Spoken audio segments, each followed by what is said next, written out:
problem Yeah. is that there's that correlation causation argument that rears its ugly head all the time, right? Like you don't just because things are correlated doesn't mean that one necessarily has created the other. And so how do you know? Like apparently the way COVID deaths are reported in some territories are correlations because apparently there's all this COVID relief money from the government. So it's almost like the more deaths there are due to COVID, the hospitals are essentially incentivized to fudge numbers so they can get more money.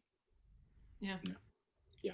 Well, that's when you have a privatized uh, uh, privatized medical programs, then all kinds of chicanery is going to take place. If you look at the for-profit system in the States, it is ruinous with all kinds of shenanigans. So it's to be expected with COVID that people are going to find a way of profiting off it. What's really frightening to me is the direction of the research.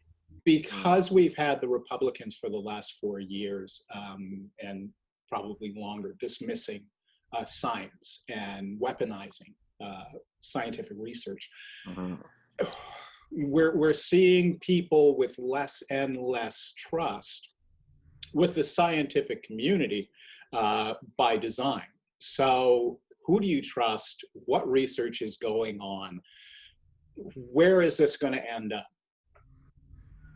And I think that the rudiments of this distrust, you know, it's funny you say that. I actually actively unsubscribed from all the left-wing and right-wing media pundits that I listen to on YouTube. I was like, unsubscribe, because it's like everybody's full of shit. I'm so sick of this bifurcated media narrative. And then it's like when it comes to science, it's like the perception of science, because the left will say these are the facts and the right will say, no, these are the facts. And you're here going, okay, I just want to know if I can go outside and not die. Yeah. So Bobby just confessed that we're his only news source. Huzzah. Congratulations, Bobby. Yeah, the only news that we trust is what comes out of our individual mouths. I mean, there's no way you can avoid the information and coming up with an opinion on the information you take in. I mean, that's just how human beings process information. We process it and then we regurgitate it in a slightly altered form. And we're taught to trust doctors. Like, remember when we needed to get something notarized or to get your passport, you could get your doctor to sign it. Like we're told that, you know, that they are trustworthy.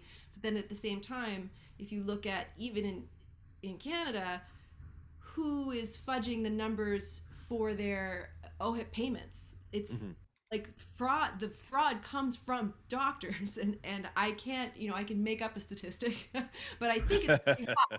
That's what we do it all the time. Go for it.